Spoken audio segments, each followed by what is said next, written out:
This video has been sponsored by NordVPN, an amazing virtual private network service that can unlock all sorts of content with just a simple click. Since several streaming services struggle to grab popular anime titles for you to purchase, watching your favorite shows and battling region locking can be a struggle. But as long as you have NordVPN, all you really have to do is click on another country and that's it. Region locking will no longer stop you from watching any anime you want. With over 5,200 servers in 59 countries, you're safe to explore all sorts of streaming services from around the world. And thanks to NordLynx, you won't have to worry about lagging or bandwidth issues. And like I've said in my previous ads, I've been using NordVPN for years and I've never had a single issue or complaint with them at all. If you're interested, just go to nordvpn.com/animeamerica and use the code AnimeAmerica to get a 2-year plan plus 4 additional months with a huge discount. Again, it's one of the best VPN services out there that I personally use. So just go to nordvpn.com/animeamerica and use the code AnimeAmerica.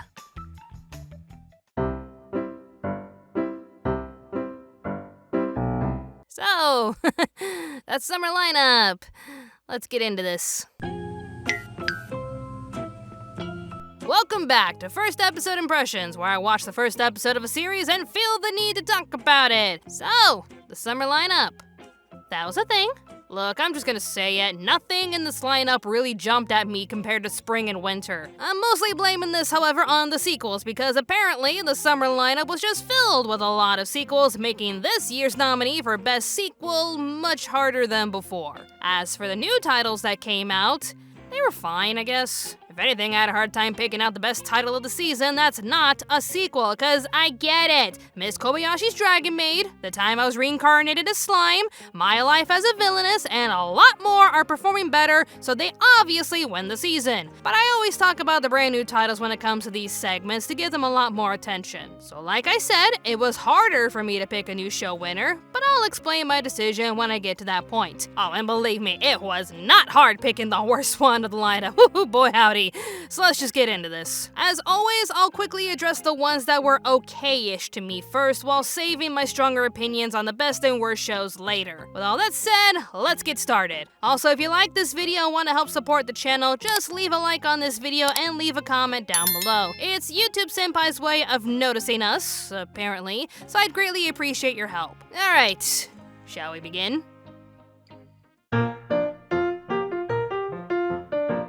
Okay, so let's start off with the first show I watched from the lineup, The Detective Is Already Dead. The idea seems pretty solid, with an unlucky protagonist finding himself in an unlikely partnership with the supposed best detective in the world, but an interesting twist gets thrown in that I'm not gonna spoil here. It has an interesting idea, but I think the execution is a bit off, as I found the first episode pretty boring. The rule of show, don't tell, is non-existent, as this is a dialogue-heavy show full of expositions, explanations, and exhaustingly long scripts that make me fall asleep. あなたが今日この飛行機に乗ることも、ハイジャックを企てていることも、それからついでにそれを命じたあなたのお仲間たちのことも、全部一流の探偵っていうのは事件が起きる前に事件を解決しておくものだから。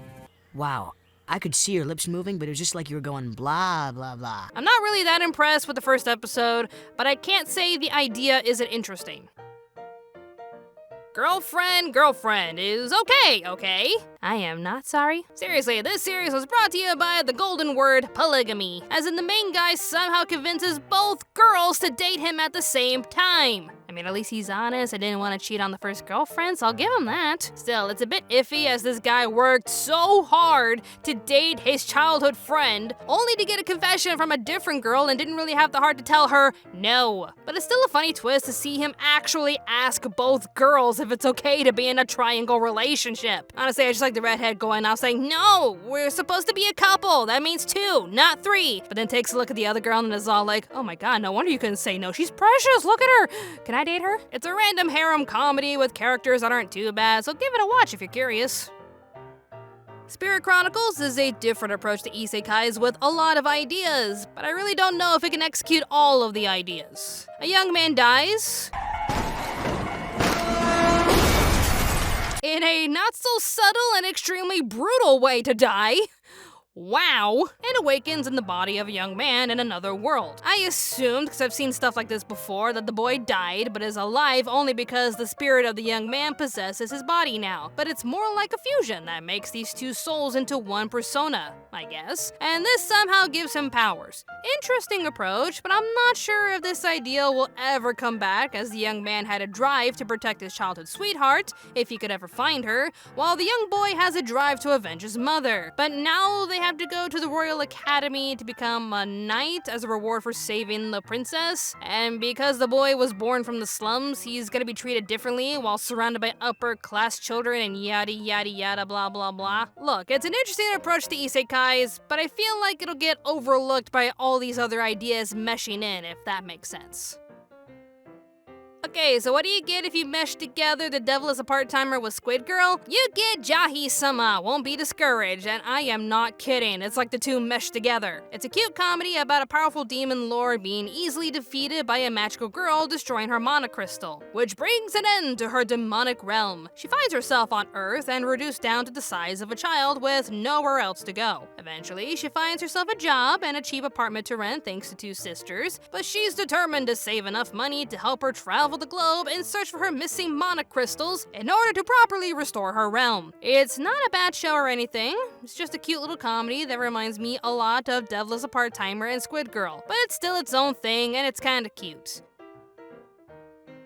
The aquatope on white sand is a small hidden gem for me. A former idol finds herself lost when she quits her job, but she suddenly feels the need to travel to Okinawa to just, well, find herself. She wanders into a charming aquarium that coincidentally needs more employees to care for the fish, so she begs the staff if she could give this new occupation a try. I'm a sucker for soul-searching scenarios like this and honestly found this setup and journey intriguing. I'm also a sucker for aquariums and I really adore the animation, so yeah, this definitely gets an approval in my book. The Dungeon of Black Company is an anime for anyone who wants to watch their landlord suffer.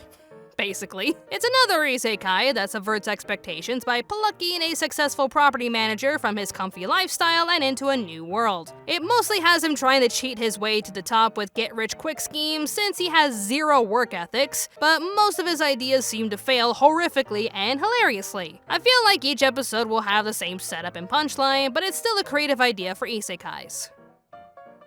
So I remember seeing Crunchyroll advertise the living hell out of this one show, Fena, Pirate Princess. They must have really wanted this one to work because they helped pay for it. But I'll just say it, this reminds me a lot of Snow White with the red hair, but with pirates. A young girl is sent away from a burning ship and lands on an island that basically treats her poorly. Because she's a girl. She grows up being told that women like her are meant for one thing and one thing only, and you can imagine what it is. Before being presented to a scummy rich douchebag, she tries to make her escape, only to be rescued by crewmates who used to care for her as a child. Now she can return to her origins and live the life she wants while finding the boy who saved her life and...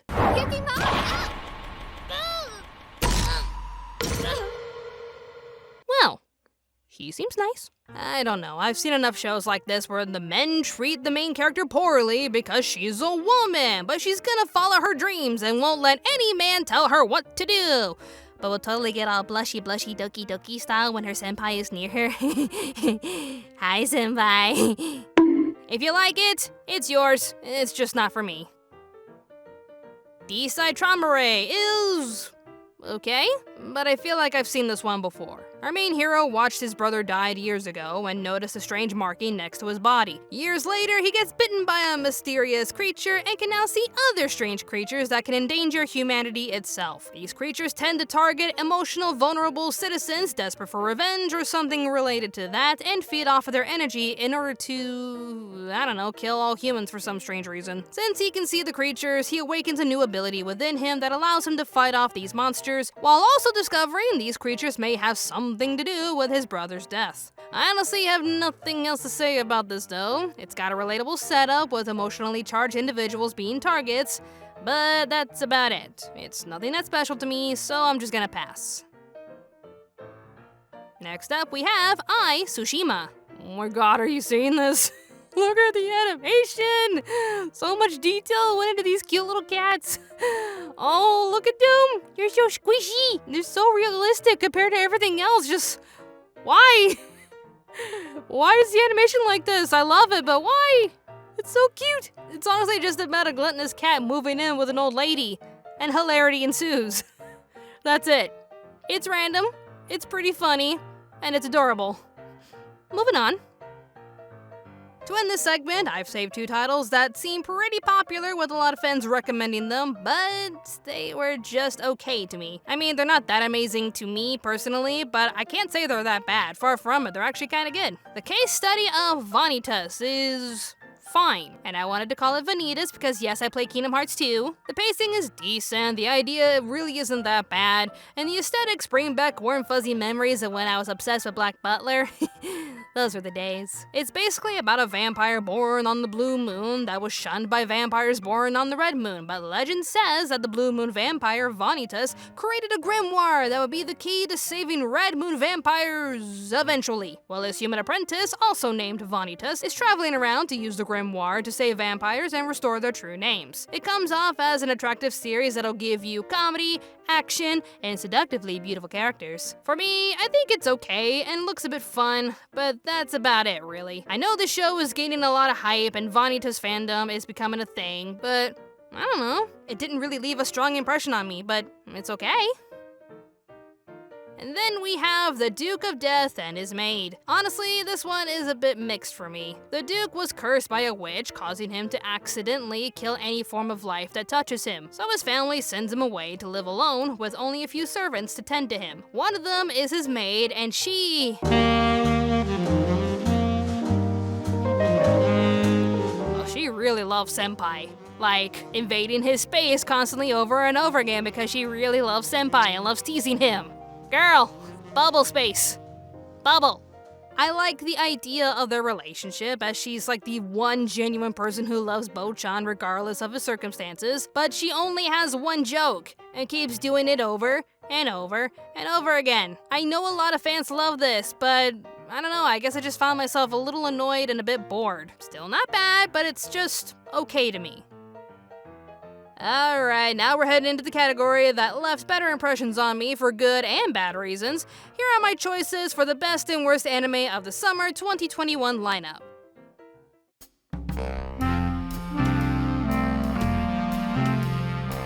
So I know we're up to our ears in isekais and have seen a few ones desperately trying to stick out like they're so worth our time because they are so different. They're not like most other isekai girls, but this one's got a hero that can do your taxes. How a realist hero rebuilt the kingdom is a golden gem in the summer lineup. A working man with no family was randomly summoned to a new world in order to save several kingdoms from destruction. And by save them, I actually mean he's meant to be an offering to a military kingdom in desperate need of finances, but the kingdom that summoned him literally has no money. So he's basically summoned there to be an offering. Like a little gift. Here, we have no money, but here you go. You can have him. We're off the hook, bye! Just by hearing how bad their finances are, our hero tells the king he won't be made as an offering, but he can definitely save the kingdom with their finances. And with that, I am in love with this show. It has an amazingly funny idea for an isekai, and it has a decently level-headed main character who blindsides everyone with his amazing skills in financing. I also love the military princess getting offended by how easily her father just handed over the kingdom to the hero, and also her hand in marriage. How dare you, father? But she's also shocked and genuinely interested in the hero when she sees how competent, smart, and level-headed he is. I mean, she's not all doki in love with him, and she's not really mad about the arrangement once they, you know, talked it out, as adults should. Hint, hint, hint, people. But also acknowledges the good this hero is bringing and wants to work with him from that point onwards. I love the idea, and I love the characters, so definitely check this one out. Sunny Boy comes off as an interesting drama I feel like I've seen before, but the setting is what makes it interesting. 36 students find themselves trapped in their school and have to behave civilly while working together to stay alive. Seems basic enough, but the thing that makes this one different is they're trapped inside of an unknown void. Look at this. This is just creepy. When they touch it, there is nothing.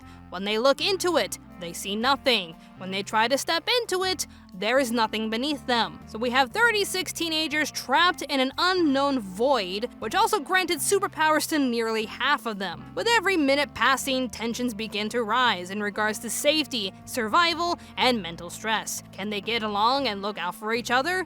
Will their differences and backgrounds bring out the best and worst of them, which will only create more divide and stress? If they can't get out, what else can they do? It is an interesting setup, pushing vulnerable teenagers to physical and emotional extremes, and the animation is just top-notch. So be sure to check it out.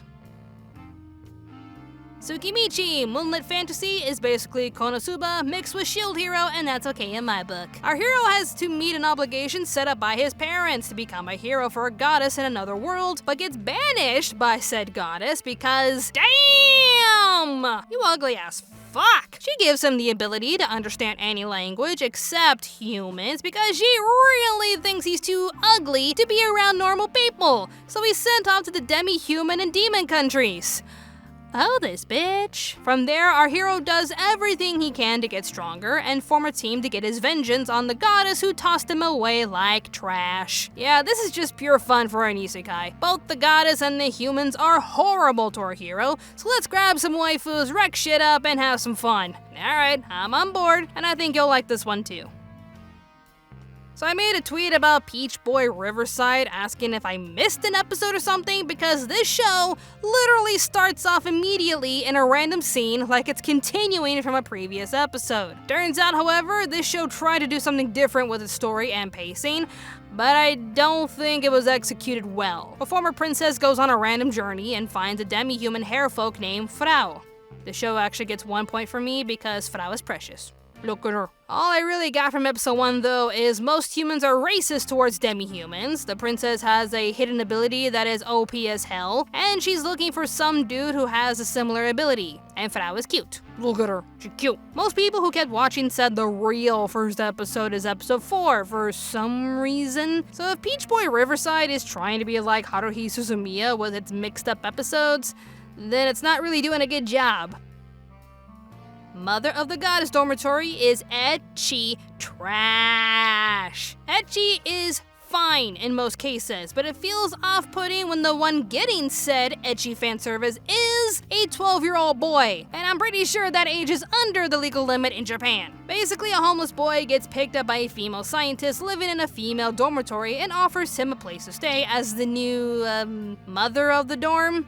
So in exchange for food and shelter, he has to look after the other girls living there by cleaning and cooking. It's trying to come off as a comedy because it has a little boy getting embarrassed by all these lovely ladies living with him, but it is packed to the brim with fan service non-stop. Do with this what you will, I won't judge, but it's a pass for me. This next anime fits under the category I like to call I'm in this anime, and I don't like it. Life Lessons with Uramichi Onisan is my top contender for best comedy of the year because it is genuinely hilarious and super relatable. If you ever worked in customer service or any job that felt a bit degrading for you because you did not go to college for this show's for you. You're welcome. The show focuses on a group of adults, with Uramichi in the center of it all, having to slap on a smile for a children's program they perform, but they can't help but reveal their cynical nature off camera. Even on camera. How does he get away with this? Which of you kids are just bursting with energy today? Who's in pain, fatigued, frayed like a dog's favorite toy? Me. These were mostly talented individuals aiming for stronger careers, but settled for performing for a preschool show while wondering where the hell did their lives go wrong. It's a relatable show with top-notch jokes and hilarious characters, so I really recommend this one.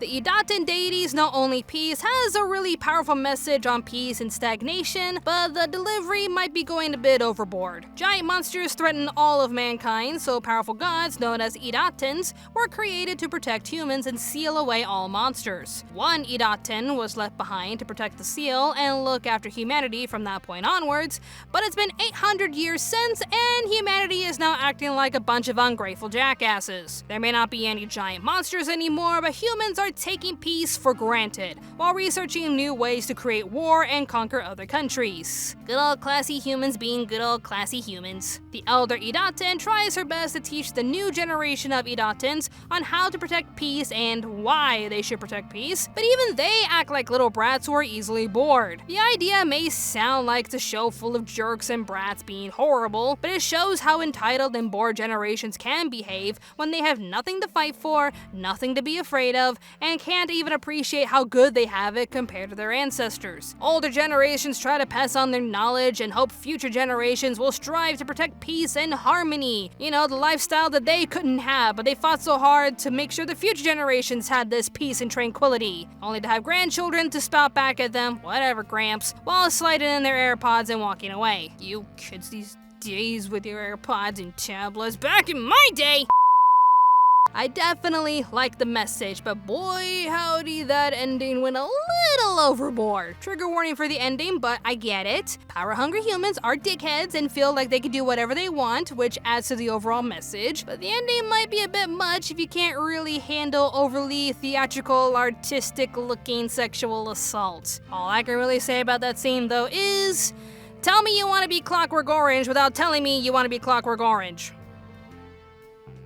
Battle Game in 5 Seconds is another battle royale show that reminds me of Darwin's Game, but I still like the setup. A company randomly picks out several citizens off the street and declares them dead to the officials, but they end up in a mysterious building where they will be used as guinea pigs to test out their latest weapons. Several battles will be set up where the test subjects will be forced to use their new weapons on each other in order to demonstrate how effective they can be. Seems a bit straightforward and may be predictable if you've seen shows like this, but I'll admit, I actually do like the main character's ability. I won't spoil it here because the reveal is actually pretty solid, but it's definitely an interesting idea for the show. If you like battle royale shows, I think you'll like this one.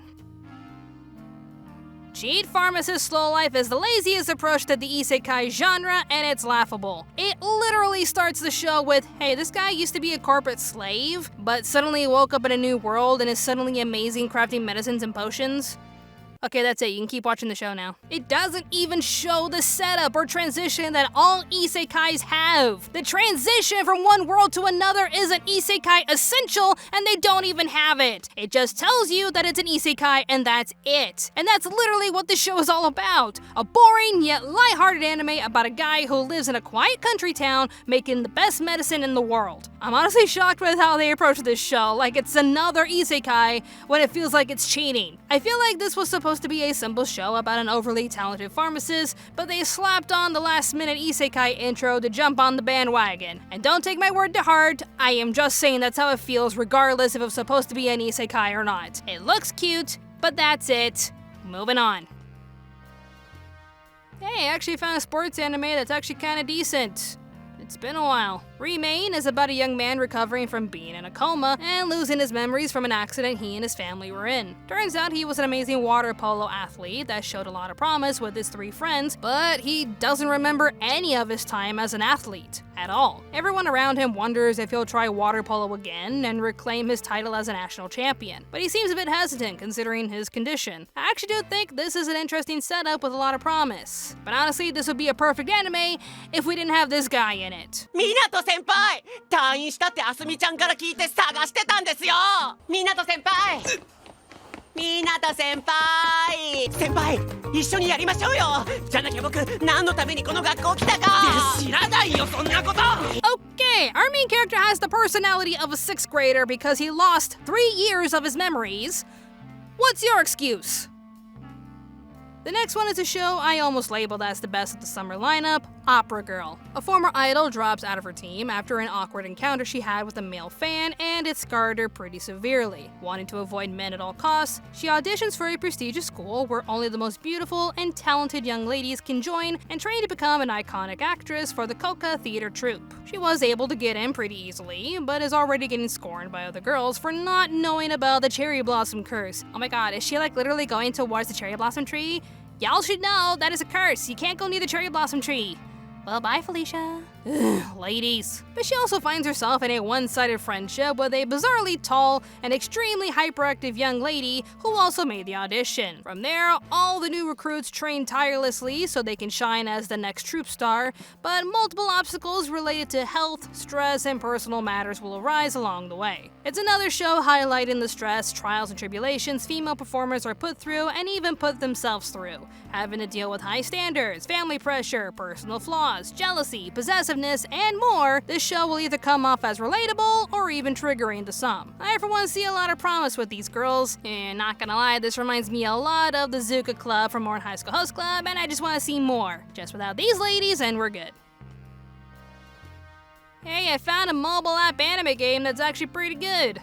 Miracles can happen. Remember seeing ads for Obey Me? I heard it was getting its own anime and thought it'd be rushed and kinda bad like all the other mobile app game animes. But it's just short skits showing off these demon brothers in very funny situations. Like the plot drops in and you watch the brothers react to it with their different personalities. It's adorable. I love it. I really wasn't expecting much with this, but I'm happy to see these boys shine and show off what makes them charming characters. It's harmless fun that I think you'll find adorable.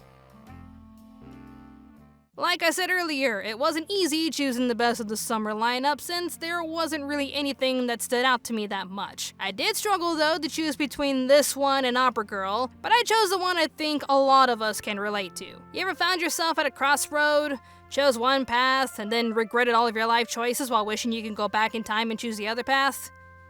I might be tugging at a few heartstrings with that sentence, but that's basically remake our life. Wanting to pursue his lifelong dream, a young man quits his office job to work in the gaming industry as an intern. Sadly, his division had to cut off a project he and his team were working on, so his internship ended abruptly and he had to move back in with his parents. Wishing he could go back in time and go to art school like he originally wanted to, he wakes up the next day, 10 years in the past, with a new chance at life. He decides right at that moment to go to art school and study a field and industry that'll help him nab a dream job. On one hand, this is a show that encourages people to chase after their dreams and just give it a try with no regrets. You can't say you'd fail if you haven't even tried, which is what happened to our main character. He chose the safe route and regretted it, but is now given a chance to actually chase his dream. On the other hand, it really shows how difficult it can be to reach your goal when there's a lot of people chasing after the exact same dream, and the entertainment industry rarely has any openings. We get to see the ins and outs of filming, anime, and gaming industries, while seeing these characters push themselves to make their dreams come true. And yet, you also learn that even if you made the right calls and do your best, it can still end in failure.